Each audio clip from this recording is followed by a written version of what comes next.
family member. And it's something that, if you are not strong enough, it will tear you apart. Told by America's #1 royal source. We have incredible relationships, incredible access. We often know something is going to happen before the rest of the media does. You're going to hear revelations that you've never heard before. Harry and Meghan wanted to turn their public life into a private life. As a couple, they were under an incredible amount of pressure and scrutiny. They made it known how horrible this was, that their privacy was invaded in this way. But what would happen next was shocking. They dropped a bombshell that rocked the monarchy. This wasn't just headlines in England. This is headlines in every single country. This was panic stations for the royal family. And the world is waiting to find out what will happen next. What did it mean for their titles? What did it mean for how they could earn money? Not everybody's on the same page, that much we know. They are totally royal rebels. It's changing everything for the future of the monarchy. What happens now?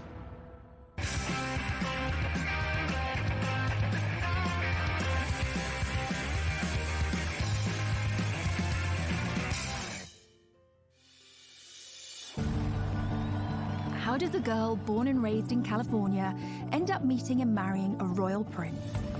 It sounds like something out of a straight-to-DVD movie, and at first glance, Meghan and Harry seem like an unlikely match, but they have more in common than you might suppose. We all think we know the Meghan Markle story, but this is who she really is. Meghan Rachel Markle was born 5,000 miles away from Prince Harry in California. People readers are obsessed with Meghan Markle because she was just an ordinary American girl. She grew up in Los Angeles in quite a regular family. She lived an ordinary life in many aspects. She was born to Thomas Markle and Doria Ragland. Meghan's dad actually worked in the entertainment industry.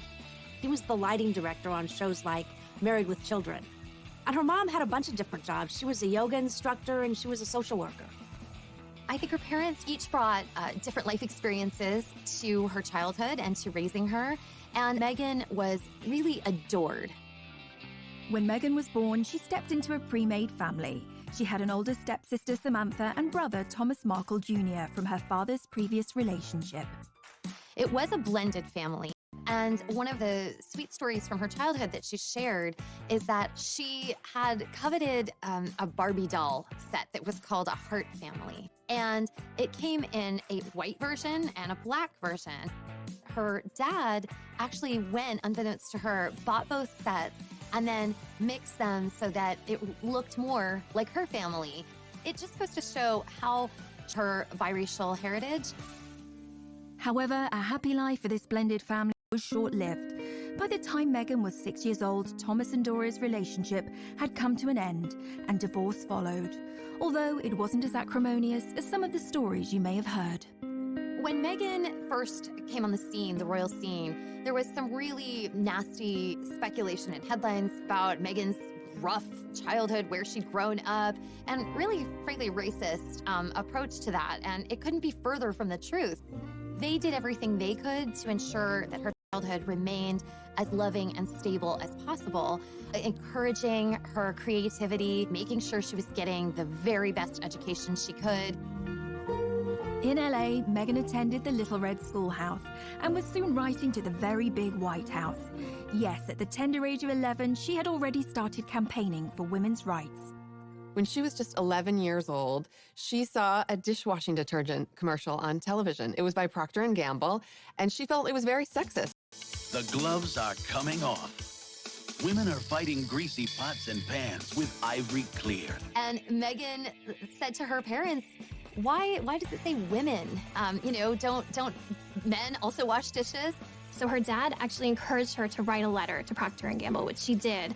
And the result was incredible. They actually changed the commercial to people across America. That got Meghan her first kind of national attention. And she saw that her voice mattered. Write letters and send them to the right people, and you can really make a difference for not just yourself, but lots of other people. As a teenager, Meghan attended the Immaculate Heart High School, an institution known for its liberal arts and drama courses.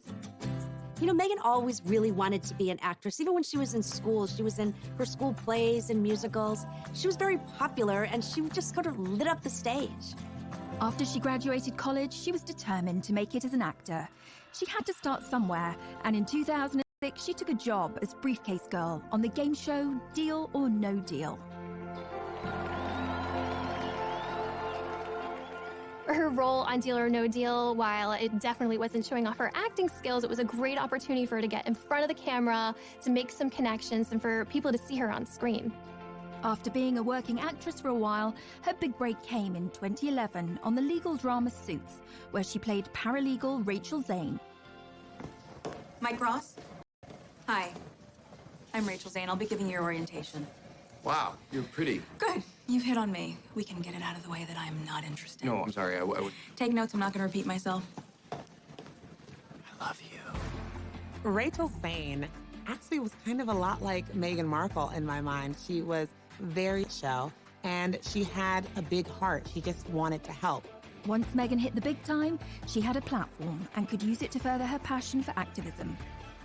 Meghan also promoted herself on social media with her own lifestyle blog called The Tig.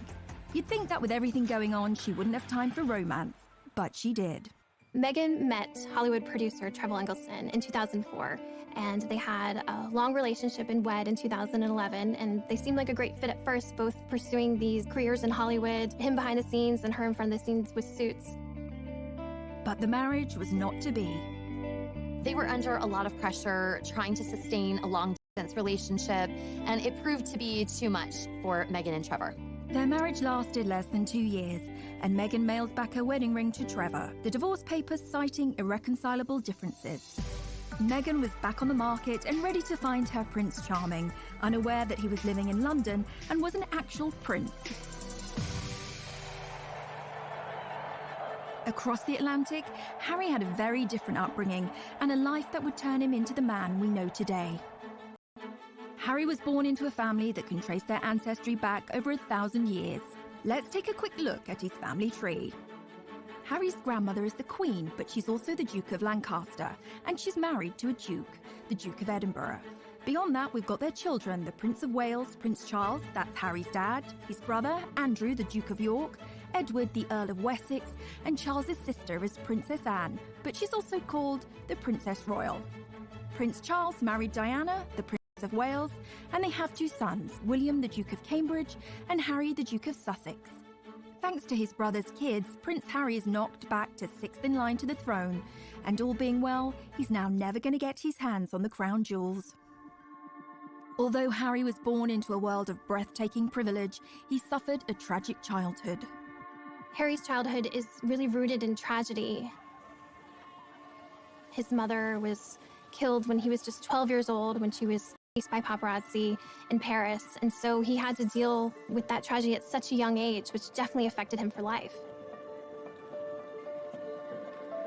For anyone who remembers the death of Princess Diana, one of the most heartbreaking elements was seeing her young sons, William, Harry, who was just 12 years old, having to maintain that famous stiff upper lip.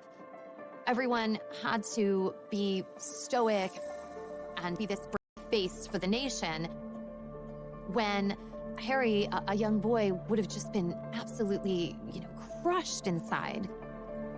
We all remember the envelope with the word mummy on Diana's coffin. It just contained all of those intense emotions, and not think that later on, those feelings are going to need to be dealt with.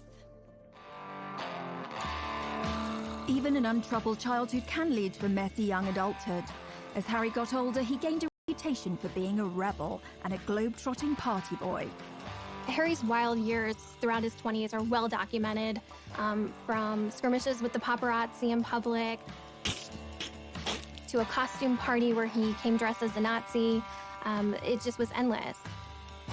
But today we know that all the sort of rowdy times were kind of a last hurrah before he left for his service. Harry went from party boy to action hero when he joined the military, where he served for 10 years, including 2 tours of Afghanistan. He thrived in that environment. Perhaps it was a relief for him being able to step away from the spotlight. He was a particularly skilled Apache helicopter pilot and gunner, and rose to the rank of captain. During the military, he was able to get out of the public eye. He was able to be one of the guys. And that really allowed him an opportunity to blossom in a way that he hadn't when he felt a little more repressed in the royal family. This is when we really began to see Harry coming into his own. And, watching him fly helicopters in his camo, I mean, this is when he starts to kind of rise as maybe the most sought-after bachelor in the world. Harry was always a big hit with the ladies, and some of his romantic liaisons have been with businesswoman Chelsea Davy and British model Cressida Davis, who is actually a descendant of King Charles II. Harry certainly had a busy dating life, but once he started dating someone, the whole spotlight of being in the royal family came down on them, and they couldn't handle it. 2 of his biggest relationships ended because the girls couldn't stand being in that media glare. So single again, the most eligible bachelor in the world was looking for love. But going back a little further, what about some of Harry's ancestors and their love lives? The path to royal romance has never been a particularly easy one, unless you were King Henry VIII. He set up his own religion just so he could divorce his first wife. Divorce was strictly forbidden by the Pope in those days, so Hank VIII set up the Church of England in 1534 and made himself the boss. With that technicality out of the way, he went ahead and married 5 more times. But he had 2 of his wives, Anne Boleyn and Catherine Howard, beheaded. In 1937, King Edward VIII married Wallis Simpson, not just a commoner, an American, and if that wasn't bad enough, she was a divorcee. And like Henry VIII, who did what the heck he liked, Eddie's problem was that the Church of England didn't allow people to remarry if their ex-spouses were still alive. This was like to abdicate. That's a lot to give up, especially when Mrs. Simpson was also seeing a married car mechanic called Guy Trundle. I promise you, we're not making this up. But rumours were she'd learned some tricks in a house of ill repute, which sounds thrilling, if rather tiring. If you wish to marry a commoner, you may end up with a morganatic marriage or left-handed marriage. An evenly socially balanced marriage where the royals' titles and privileges don't extend to the spouse or offspring. It's a bit like flying, way easier to downgrade than upgrade. That law got changed for William and Kate, by the way. Now, Princess Margaret discovered that when she fell for Peter Townsend, a married man. Her sister, the Queen, told her she could marry him, but she'd lose all her titles and privileges. She decided to hang on to them and dump him, which feels extremely fierce and badass for 1960. Good choice, Madge. It goes to show that the path to true love is never easy, especially if you are marrying into the royal family, and Meghan would face her own challenges. Coming up. It was a very bold move, him standing up and protecting his girlfriend at the time and saying, I'm not standing for this.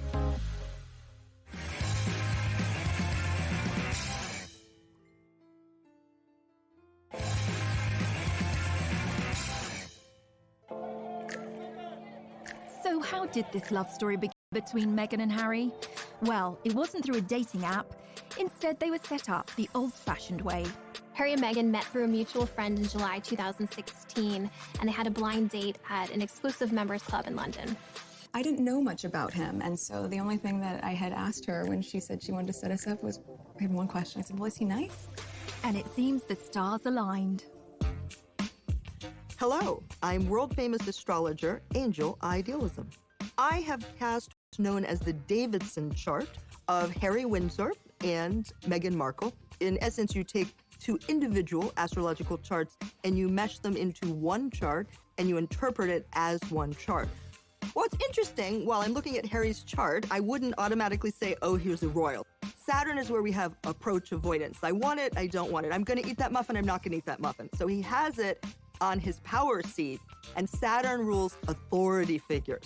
So he's yes, no, yes, no, yes, no. I want to be an authority figure, I don't want to be an authority figure.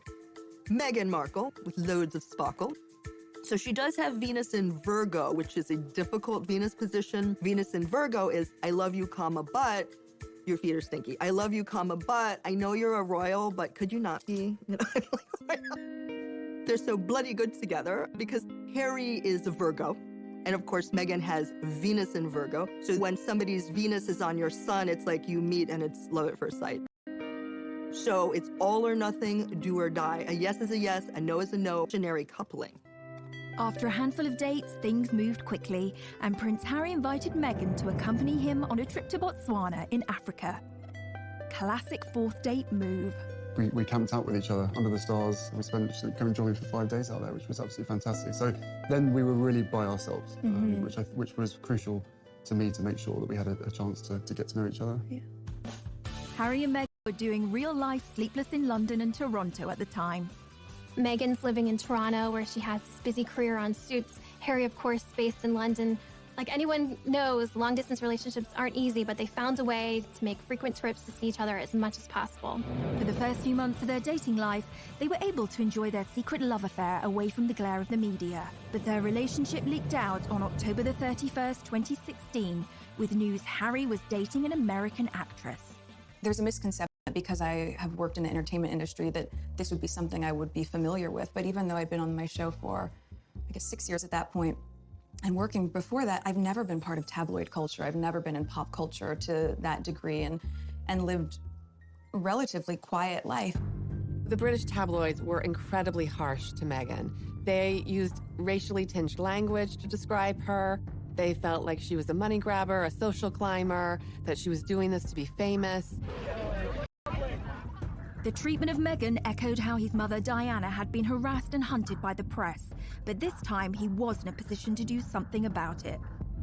The royal family is famously tight-lipped when it comes to talking about stories in the media, but on the 8th of November 2016, Kensington Palace issued a statement that showed Harry's true feelings and anger at the situation. That was one of the first signs, really, that Harry wasn't like the other royals, that he was not going to be put in a box and to just accept what the situation was. It was a very bold move, him standing up and protecting his girlfriend at the time and saying, I'm not standing for this.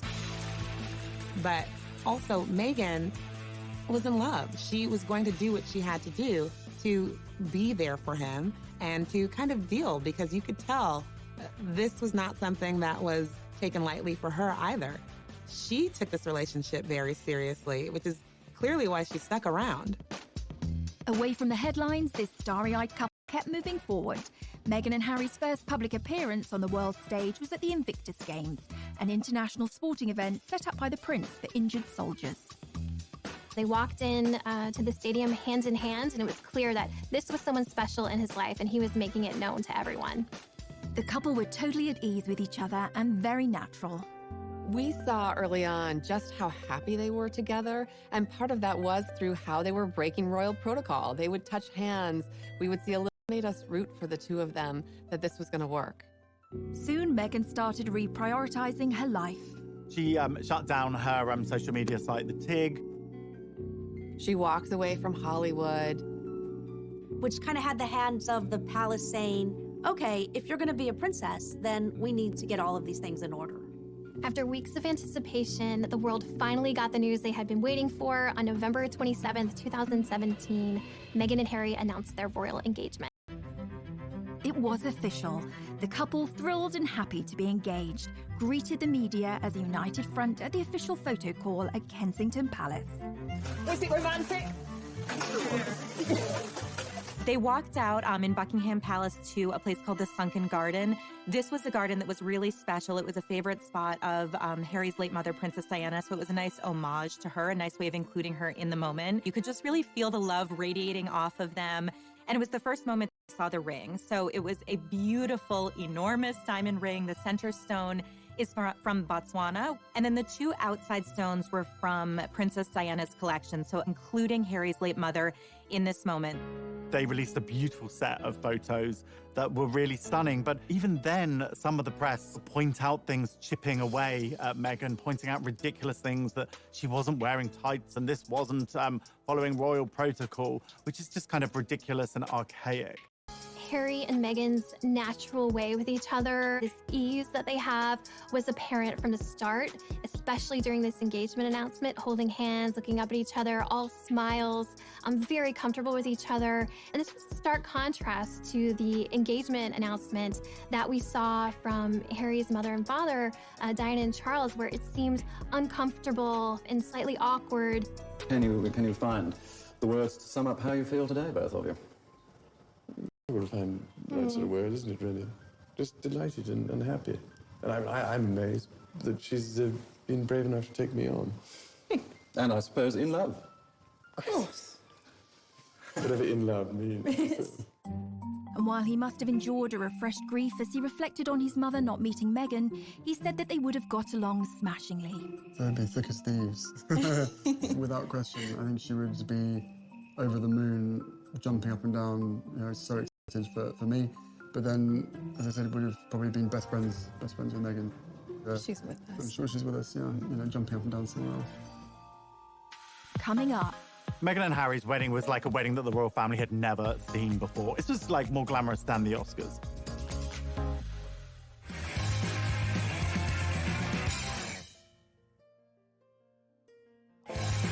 Waiting to find out when Meghan and Harry would be tying the knot.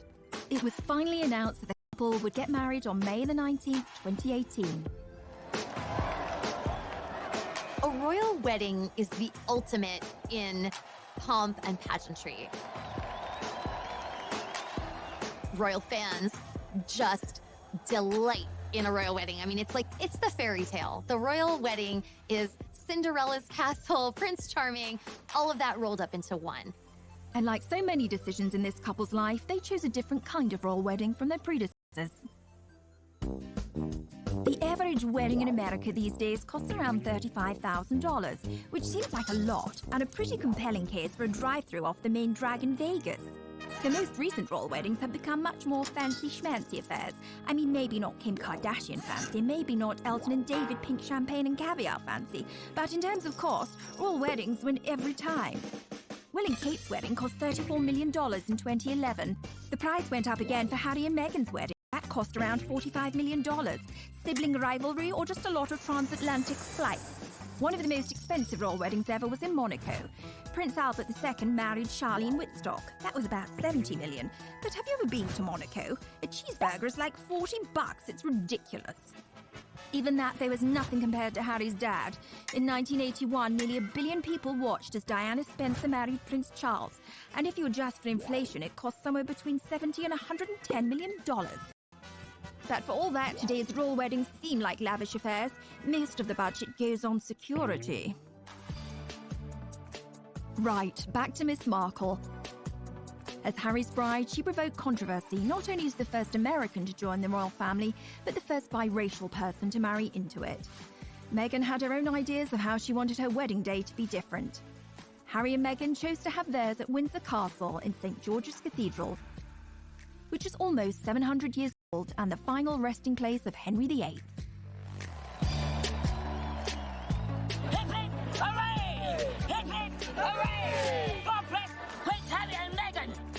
On the day, millions of people from around the world tuned in to watch the ceremony.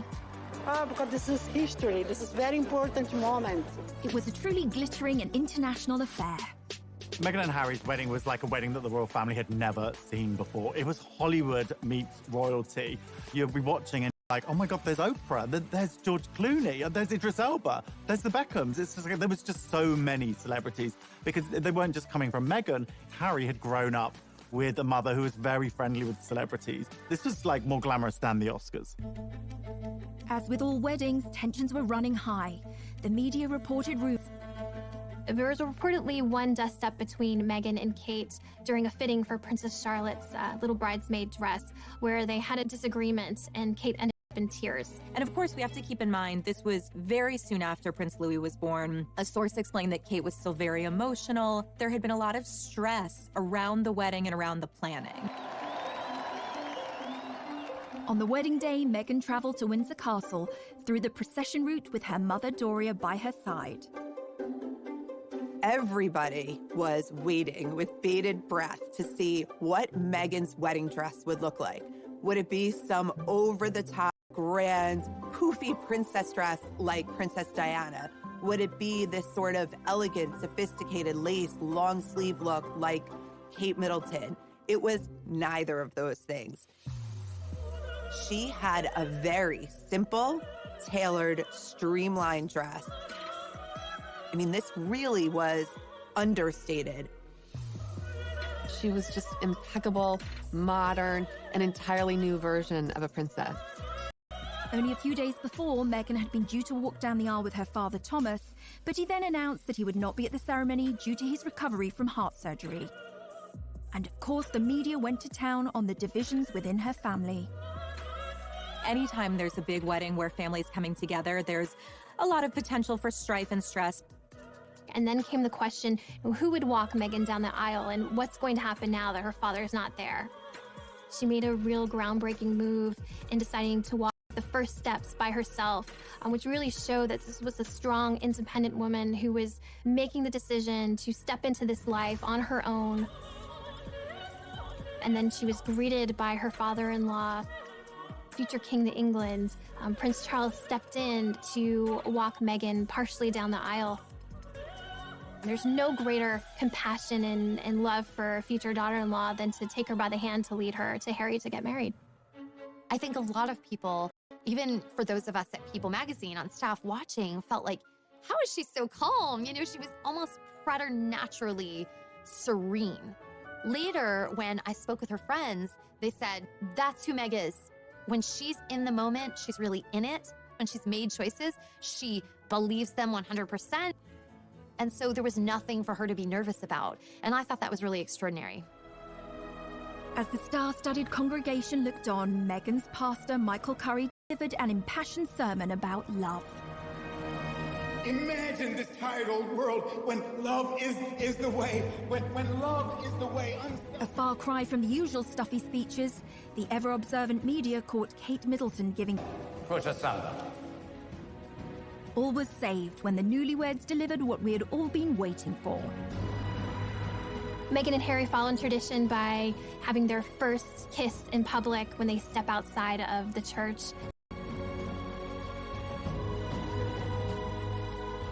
It was really the sort of like big PDA moment between the couple. The crowd went absolutely wild. It felt like it could just be your friend's wedding and they happened to be really in love, but it happened to be something that millions of people were watching. So it was that authenticity and that genuine love that really came across, just as all of their other public moments had brought. That day, the couple received a new title from the Queen, Duke and Duchess of Sussex, and their new life began. Coming up, They really felt protective of this new baby and wanting to make sure he had as much privacy as he possibly could from the very start.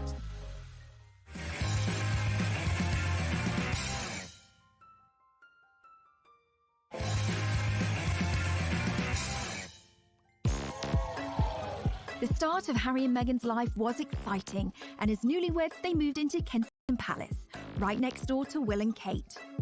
In the summer of 2018, Meghan and Harry are settling into newlywed life. She's stepped into not only a new family, but a whole new country. So they're just kind of establishing their footing as a married couple.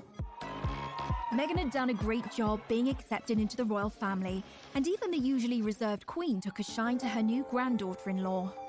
The Queen herself wanted to show how much she was eager to welcome Meghan to the royal fold, and she did that by giving Meghan a ticket on board the royal train, which is how the Queen likes to travel. And in fact, you really felt that they had this chemistry between them, and Meghan was bringing new life and new joy to these outings. Meghan and Harry began their royal duties as Duke and Duchess of Sussex. But what exactly is a duchess anyway, and where do they fit into the whole royalty ladder? So, according to tradition, or Henry VIII, you have a god at the top of the heap, well, Natch, then an emperor, then a high king or queen, then a king or queen, then come your archdukes, grand princes and princesses, grand dukes and duchesses, then come your crown prince, and I mean, we're really climbing a long way down the ladder here, aren't we? After all them come duke and duchess. Fun fact, Meghan could actually be a duke. This isn't anything to do with which bathroom she uses. A woman can be called Duke's too. What about Harry, though? Well, he's a Duke of Sussex and also Earl of Dumbarton and Baron Kilkeel. The Duke and Duchess titles are kind of like a wedding present from the Queen. Here you go. I wasn't sure which toast you wanted, so I got you Hampshire instead. The annoying thing about being Duke or Duchess, and also gets the Duchy of Cornwall, which literally means if you live in Cornwall, he could well be your landlord. Although it won't be him coming and fixing your broken toilet, but he does get the cash from owning it. Unlike Cornwall, there's no Duchy of Sussex and therefore no cash. So, they don't get the cash, and guess what else Meghan doesn't have? Legal custody of her son Archie. According to a law from 1717, the Queen actually has governance over all the royal sprogs, including Will and Kate. You might think it doesn't really have any relevance today, but apparently decisions like which members of the royal family are allowed to get on the same plane, yup, the Queen makes that call. Back to the couple's first royal tour of Australia, Tonga and New Zealand. Meghan and Harry were an instant hit with the public. And this is where we get to see Meghan shine. And there were a lot of echoes of Princess Diana in terms of her really bonding with people, with children, with a lot of the locals, giving speeches, which is something we hadn't seen Kate do before with such ease. Meghan was compared to Diana in another way, as a world fashion icon. Diana led the way in setting trends in the world of fashion. Back in the 80s, everybody wanted the Diana cut, and she occupied a fashion arena that included Audrey Hepburn, Jackie Kennedy, and some of the other most stylish women in history. When Princess Diana was alive, she was, without a doubt, one of the most photographed women in the world. Diana brought an innate glamour and this beauty to the royal family. It took them from royals to pretty much celebrities, all because of her and just this endless interest and curiosity in all things Diana. In 2019, Meghan was named the most powerful fashion icon, and the term the Meghan effect was coined. Like most people, I love Meghan Markle's style. We like to say at People that everything Meghan touches turns to sold. And that's because when Meghan wears something, it translates into mega sales for the brand. In one of those tours, she actually wore a bag by Strathbury. The second she wore this bag, it sold out in 11 seconds. The Duke and Duchess of Sussex were in the honeymoon phase. The tour of Australia kicked off with bombshell news. The couple arrived into Sydney telling the world that they were expecting their first child. It was the most exciting way of kicking off a royal tour. This is a moment that the public, the entire world was excited about. Anytime there's a royal wedding, you wait for the announcement about the royal baby.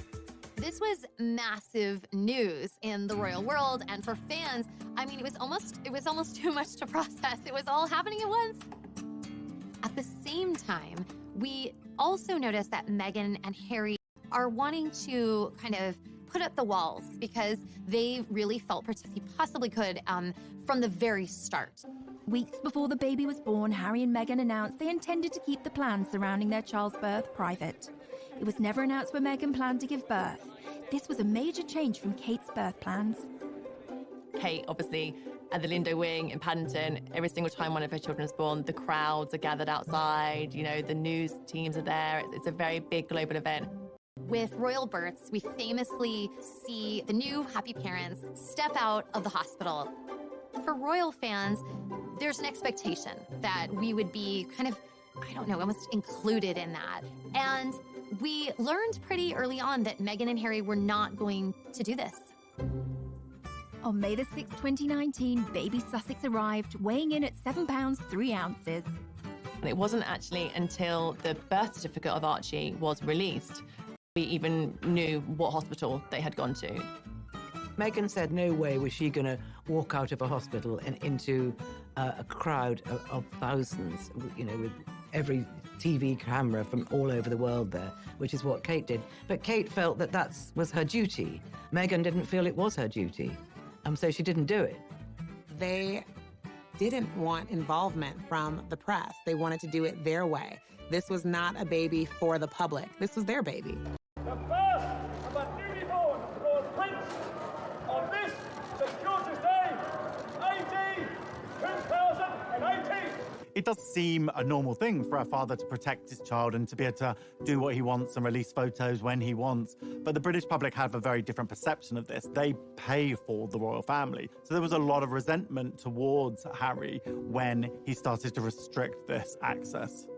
I think the christening marked a bit of a turning point where it was, no, this is a private event. We're not going to bring, you know, cameras in. We're not going to release dozens of photos. That was a shift that a lot of people had to get used to. Meghan, Harry and baby Archie then moved away from Kensington Palace to Frogmore Cottage in Windsor. Well, Harry said that he felt like a prisoner in Kensington Palace. He couldn't wait to get out of there. The Queen offered them Frogmore Cottage, but it was in a very dilapidated state. And unfortunately for Harry and Meghan, the bill fell on the taxpayer, and it was £2.4 million. And that caused a lot of bad feeling as well. the public started to feel like this quid pro quo was off kilter. Like, well, you know, if we're helping pay for, I don't know, your new kitchen, we should get to see, you know, Archie on his special day. Meghan and Harry, they wanted to be royal and to enjoy the royal life, but they also wanted a private life. And those two don't really go together. I think like that.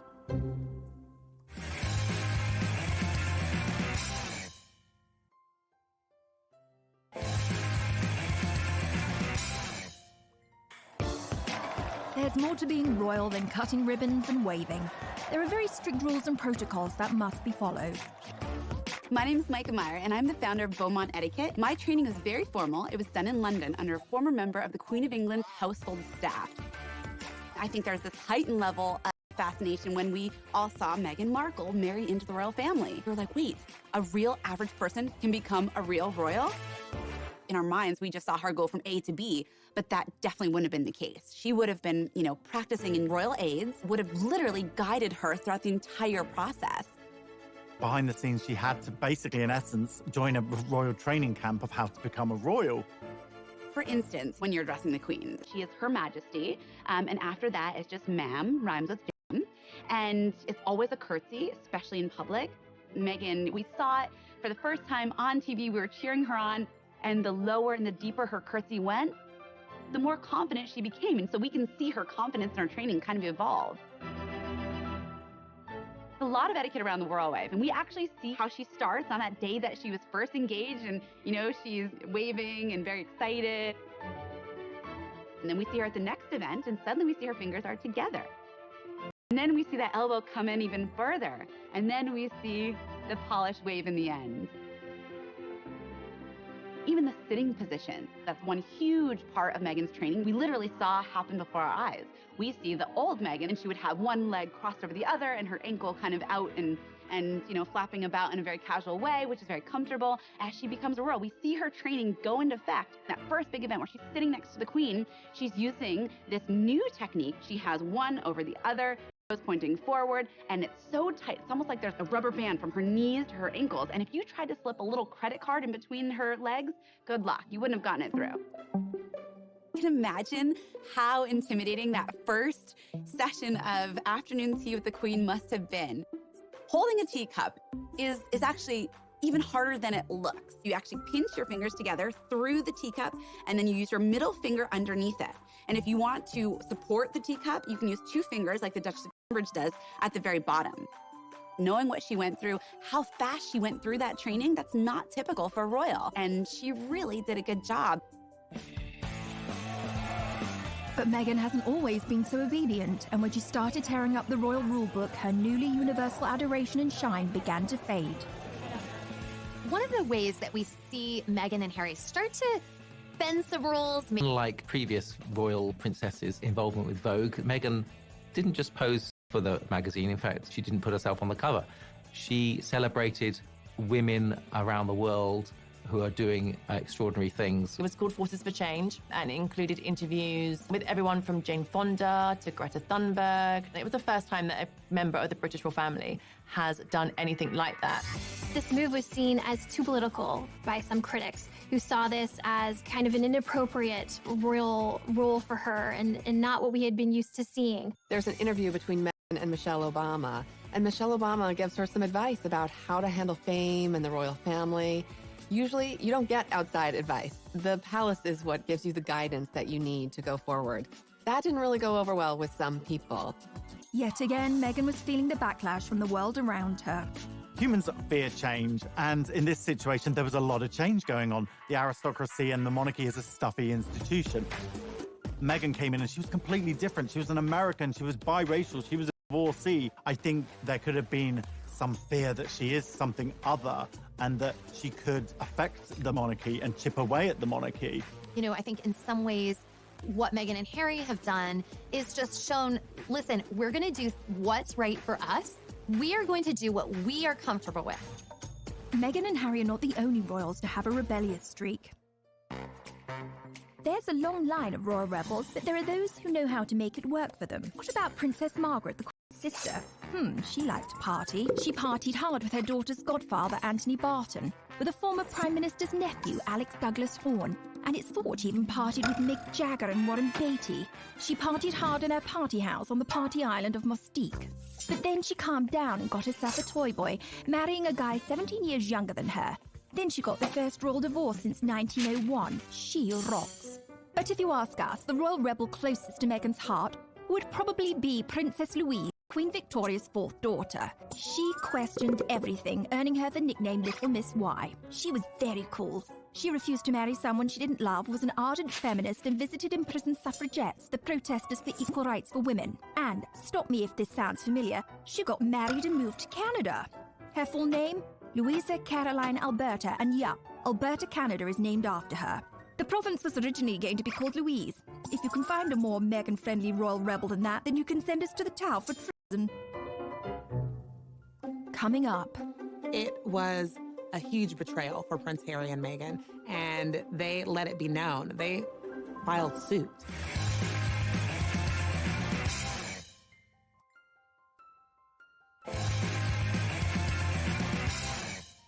A valuable asset or your worst enemy, and Prince Harry and Meghan have maintained a love-hate relationship with them. There have been times when the royals have welcomed the press in terms of trying to get their messages out. And this can be anything from, obviously, the Royal Rota, which is the established UK press corps, attending their engagements, which are to benefit charity, to shine a light on good causes. And that's the time when they really embrace the press. Even Harry's mother, Diana, used the media to her advantage. Princess Diana famously used back channels to set up an interview with the BBC's Martin Bashir on the show Panorama. And she did that because she felt that she could not make her side of the story heard. When no one listens to you, or you feel no one's listening to you, all sorts of things start to happen. For instance, you have so much pain inside yourself that you try and hurt yourself on the outside because you want help, but it's the wrong help you're asking for. People see it as crying wolf or attention seeking, and they think because you're in the media all the time, you've got enough attention, inverted commas.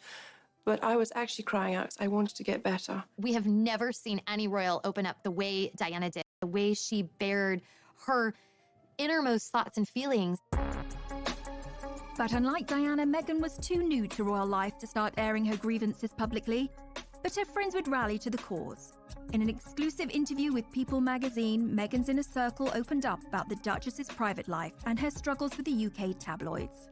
In February of 2019, Meghan's inner circle of friends felt that they could no longer remain silent while what they saw as global bullying of Meghan was unfolding. They wanted to speak out, and they came to People magazine to do that. What I heard from them was that nobody celebrates your wins bigger than Meghan. And by the same token, when you're struggling, Meghan is there with a box of Kleenex and a bottle of wine, anything she can do to comfort and support you. And, they talked about another misconception that Meghan is so high maintenance. There was a report that Meghan wanted the church sprayed the specific scent, and it was sort of diva moment. And the friend said, Meghan is so religious, she would never, ever disrespect a holy place like St. George's Chapel at Windsor Castle, and that's a contradiction to who she is. I came away feeling like my friendships are really inferior to Meghan's, because these women, they felt so loved by her and supported in a way I had really never seen before. Meghan got a little help from her friends, but it was short-lived. Later that month, the Daily Mail ran an article that for Meghan and Harry crossed the line. There was a major issue with the Mail on Sunday that published a letter, a private letter, on Harry and Meghan, and they let it be known. They filed suit. She obviously feels like it's a copyright issue that they went ahead and posted that letter without her permission. The action was accompanied by a scathing statement from Prince Harry denouncing the media's bullying of his wife. This clearly goes back to his anger and his hurt at how his mother was treated. Days later, Prince Harry sued the owners of The Sun and Daily Mirror for allegedly hacking his voicemails. They're both very much taking a stand against the UK press, against the tabloid intrusion that they feel has completely compromised their ability to have a private life. So who are the tabloids? If you're even slightly famous and you're in Europe, the chances are, whatever you're doing, someone is going to be taking a photograph of you. They're pretty aggressive with how they get their scoops. A famous scandal was Squidgygate. A British newspaper got hold of a recording of Princess Diana and a close friend, James Gilby, speaking on the phone. In the calls, Gilby calls Diana either Squidge or Squidgy 53 times. Try calling me that once, I dare you. There's always been a degree of push and pull with the press. Let's not forget the British royal family is paid for British people. They help fund their lavish lifestyle. So what the royals get up to is very much in the public interest. Now, poor Meghan has felt the sharp end, and the coverage of her life in Kate Middleton's is astonishing. For Kate, not long to go, pregnant Kate tenderly cradles her baby bump. For Meghan, why can't Meghan Markle keep her hands off her bump? Is it pride, vanity, acting, or a new age bonding technique? For Kate, Kate's morning sickness cure, Prince William gifted with an avocado for pregnant Duchess. For Meghan Markle's beloved avocado linked to human rights abuse and drought. One thing's for sure, pics of the royal family mean cash, so watch out for that long lens, Meghan and Harry. Coming up. People were saying, is this going to work out? Are they going to be able to stick this out? Because it's not looking good.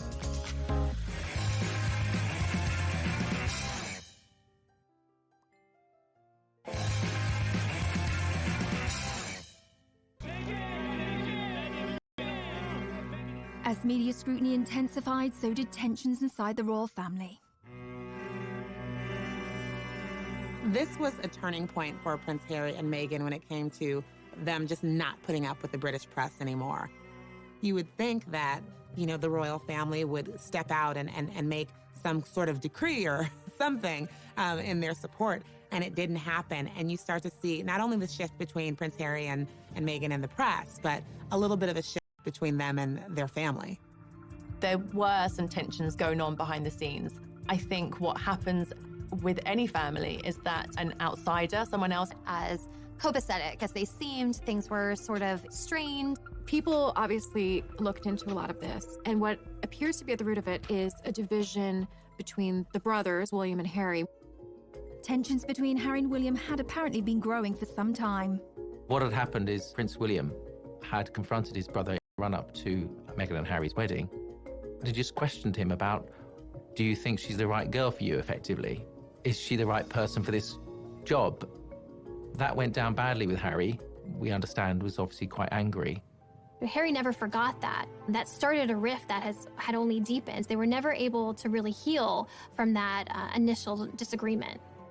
Harry and William have always had a particularly unique bond as siblings. Let's explore the brothers' relationship a little bit deeper. William and Harry were born just over 2 years apart. They were close as children, and as they grew up in a family where roles and status mean everything, it was inevitably going to put a strain on even the tightest brotherly relationship. In royal circles, children are often referred to as the heir and the spare. The eldest is destined to be king, while the younger one can end up feeling a little redundant. For William to take a leap like Harry's would be almost unthinkable. He has a lot of skin in the game. He's going to be the freaking king after all. But the pressure on him to stay would be impossible to resist. Harry, by contrast, as the spare, has a little more wiggle room. One thing's for sure, they're both dealing with massive adjustments to their lives, so it's anyone's guess what the brothers' relationship will look like moving forward. Meanwhile, Kate and Meghan were dealing with their own issues. I think we all wanted Meghan and Kate to be best friends because we love Kate and we love Meghan, and it was, okay, now we have two of them. But they're so different. They grew up completely different, and they have different roles now. So when they didn't really seem to become best friends, people started thinking that they were frenemies. And the tabloids went crazy, setting them up against each other. Any new mom can understand the value of calling a girlfriend and having someone over to help you out and figure out this new role as a mother. And Meghan was very isolated. She was starting anew without the support system that most of us have when we enter this new chapter of our lives. So you had Meghan having trouble settling into royal life. Kate is not able to necessarily be that support. And Harry and William not talking very much anymore. So the two couples became estranged. It was on a tour to South Africa that Harry and Meghan seemed to finally reach a breaking point. When they were in South Africa, they recorded a documentary with ITV, and it was really the most personal we've ever seen Harry and Meghan be. They had a film crew following them, and this really was the first time that they were honest about how they felt. They did an interview with Tom Bradby, who is a TV for Harry, and he interviewed them, and Harry was amazingly open. You're living in this goldfish bowl, the interest is huge, the pressure is great. I mean, do you want to talk me through the last year and where you're at? Look, part of this job and part of any job, like everybody, means putting on a brave face and turning a cheek to a lot of the stuff. But again, for me and for my wife, you know, of course there's a lot of stuff that hurts. They felt that they were in isolation, and they also felt that they had no support when it came to all these things that they were uniquely dealing with. Another huge moment in that documentary was where Meghan spoke out about how she was feeling. You could tell that she had been struggling in her role as a new royal and as a new mom. It's obviously an area one has to tiptoe into very gently, but I don't know what the impact on your physical and mental health or pressure that you clearly feel under. I would say, look, any woman, especially when they're pregnant, you're really vulnerable. You add this on top of just trying to be a new mom or trying to be a newlywed. And also thank you for asking, because not many people have asked if I'm okay. But it's a very real thing to be going through behind the scenes. I think Meghan was really sending a message direct to camera saying, I need help here. This is a difficult situation. When she says not a lot of people have asked if I'm okay, she's not really referring to the public or fans who support her. She didn't feel members of the royal family had asked if she was okay. People were saying, is this going to work out? Are they going to be able to stick this out? Because it's not looking good. The Sussexes were looking for a happy and authentic life and needed to find a solution, however drastic. Coming up. When Harry and Meghan made this announcement, the world was stunned.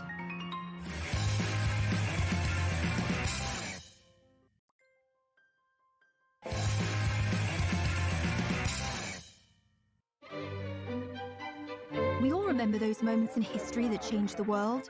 The first moon landing. Assassination of John F. Kennedy. The first time we saw Kermit the Frog's legs.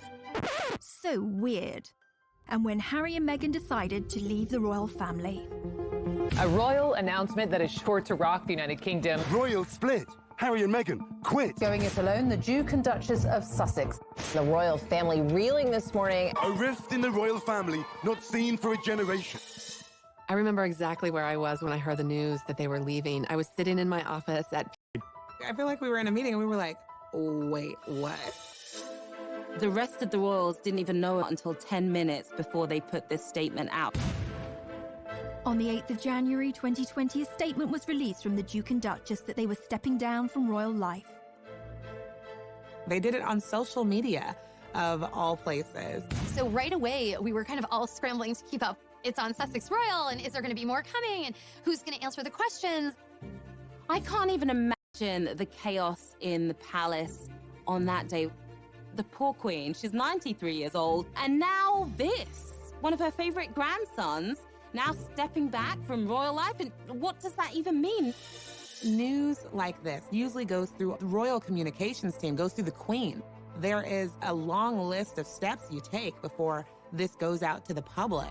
So why did Meghan and Harry hastily make this announcement? I think part of this rush decision on their part was because the story had actually already been leaked to the Sun newspaper. They were running it the following day, and from what sources tell me, they were forced into releasing their own statement.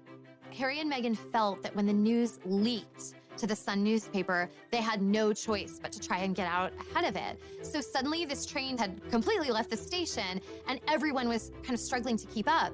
I think it was a bad decision on Harry and Meghan's behalf to rush out this document without checking with the royal family. You don't change your decision-making and go against the Queen just because some scrappy journalist in London is saying that they've got a story.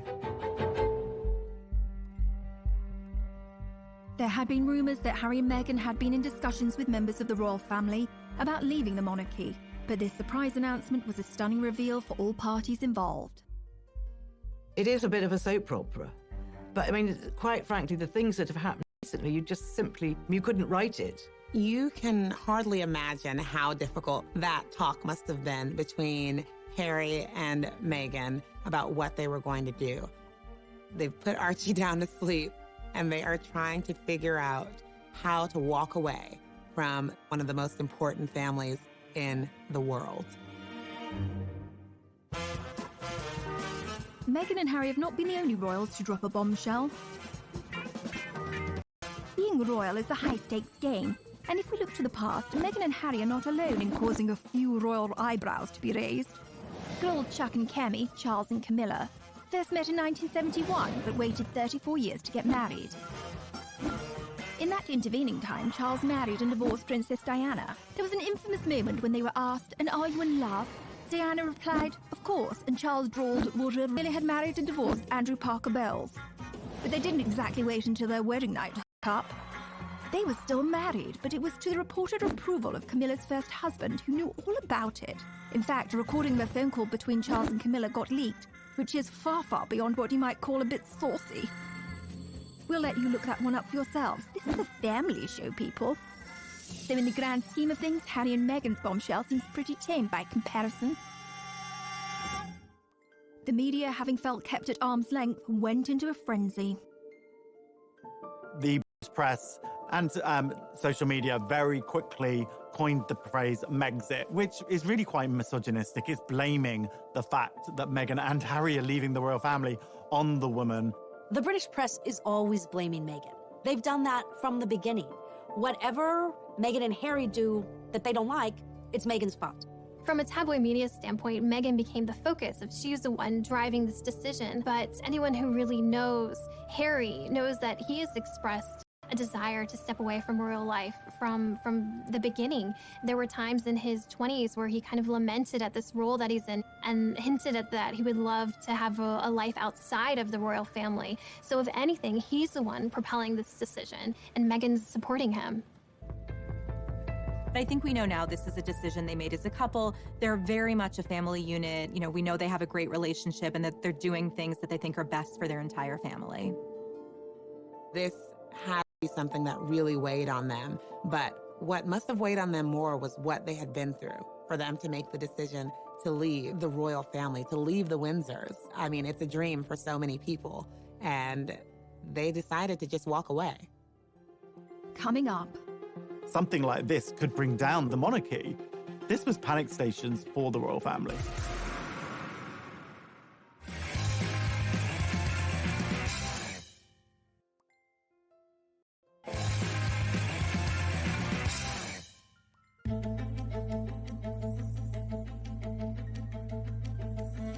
After the bombshell was dropped, all royal parties had to scramble to determine what would happen next.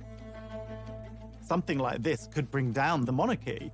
This was panic stations for the royal family.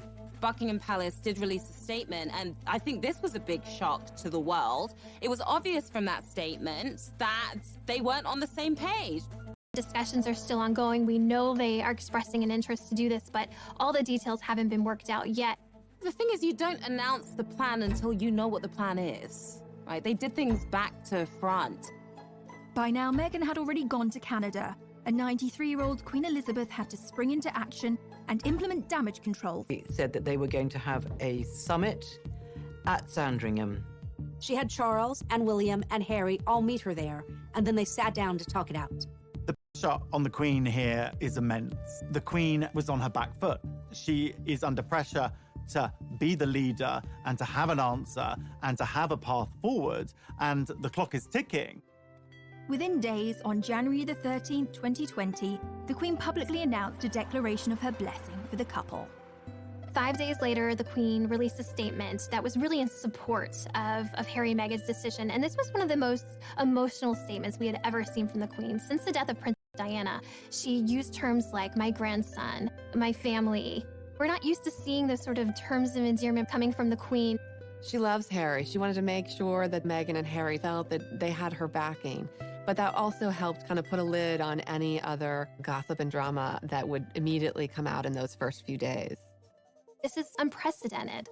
There were so many details to work out, so many questions. Where are they going to live? What will their titles be?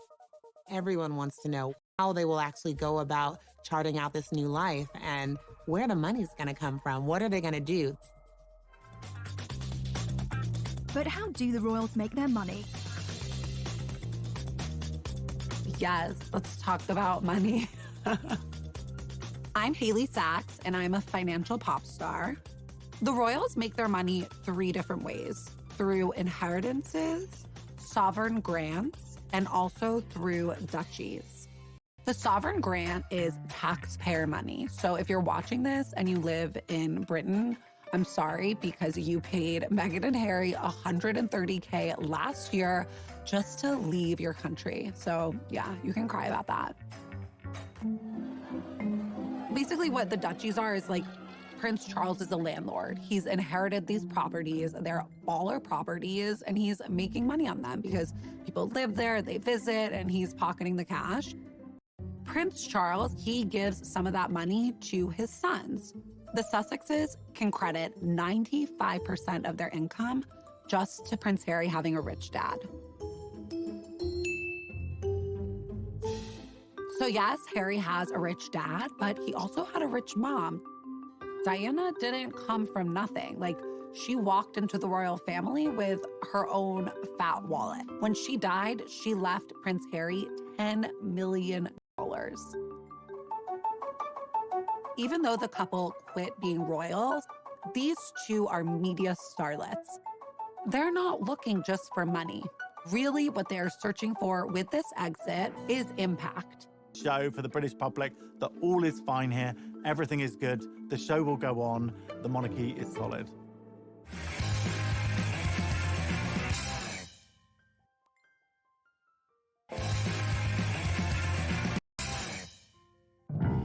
While Meghan was busy unpacking her Suits DVDs in Canada, it was back to business for the royal family. It was initially a bit of chaos as everyone tried to kind of find their footing in this new, unprecedented order of things. At the end of the day, the monarchy has to come first and the crown has to come first. The Queen, she's not going to let her emotions get the better of her. Now it's about action. It's about taking action and figuring out what are next steps. The monarchy is often, throughout history, in a very vulnerable position. There are a lot of people who don't agree with the monarchy. The monarchy can be perceived as a very undemocratic institution, essentially inherited power. When you have somebody who is stepping away from the royal family, this makes the royal family very vulnerable. For those that had stayed, the Queen doled out presents. Prince William was bestowed with an additional royal post, Lord High Commissioner to the Church of Scotland. The royal PR team wanted the rest of the family to show a united front, and William, Kate, Charles and Camilla embarked on a rare joint charity engagement, and the British press dubbed them the new Fab Four. All this sort of family discord and fighting amongst themselves didn't look good, so the Queen wanted to fix this up. She has Charles and Camilla and Kate and William all at her beck and call to come out and present a united front as this is the royal family, we're still here for you. The Duchess of Cambridge was also being kept busy on a tour of the UK to promote her work with childhood development. Kate has really stepped forward. She just gave her most illuminating interview that we've ever heard from her. You know, it was a podcast, a very modern format.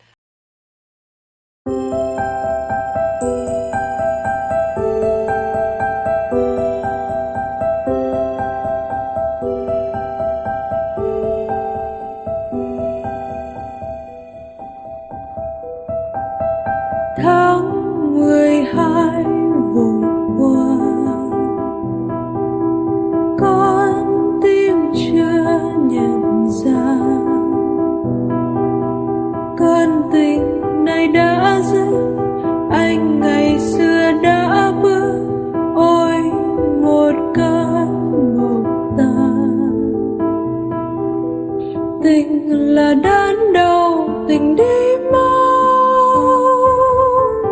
người là khúc ca, là đêm thâu. Tháng 1 em chờ xuân,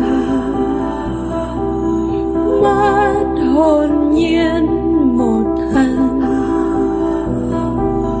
Thôi thì anh đã biết lòng em còn chưa nói hết, thôi thì anh đã muốn hờn dỗi.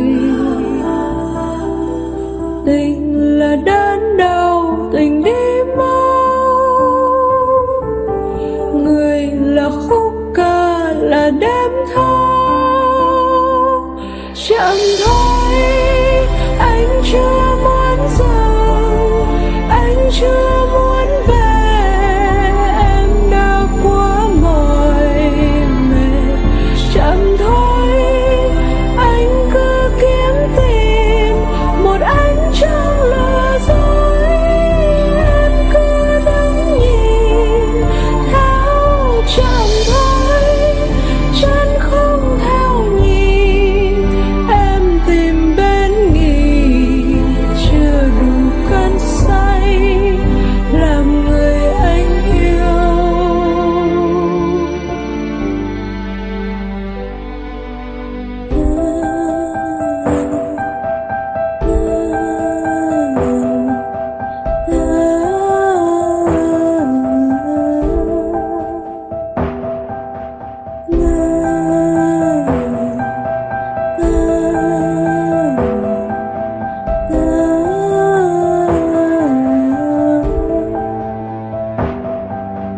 Tình là đến đâu tình đi mau,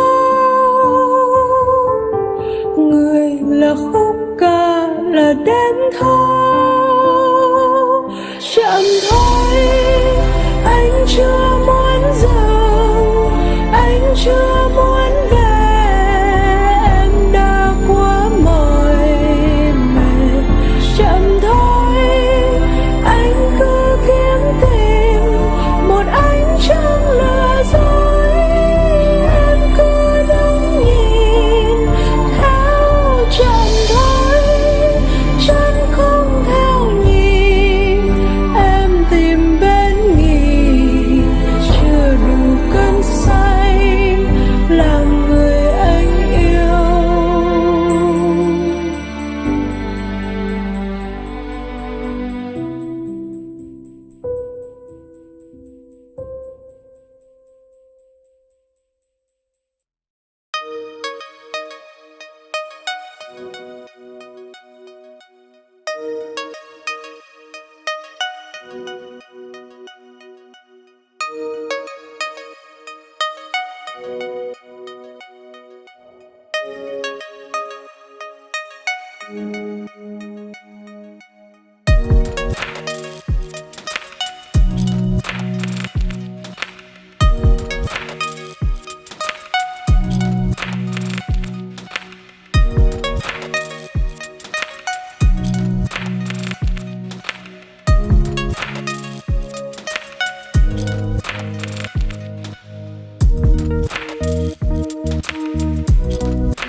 Canada, reports People magazine. So People magazine has been covering the royals really since the inception of the magazine for decades and decades.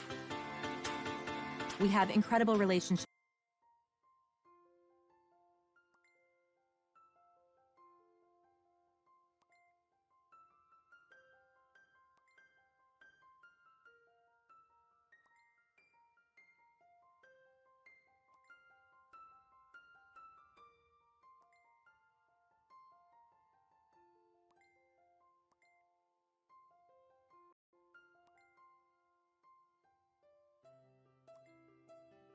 Incredible access. We often know something is going to happen before the public does, before the rest of the media does. Ultimately, Meghan was pulled back to Los Angeles. That's where she launched her career. They are doing everything that they can to create a more peaceful life for Archie and for themselves and for their own sanity. They knew that they had to do something. We all knew that something had to give. Prince Harry and Meghan Markle got their wish, but they didn't. They are still very much in the spotlight. I mean, there is a huge glare on them. Everyone wants to know what this new life looks like. And I don't think that's going away anytime soon.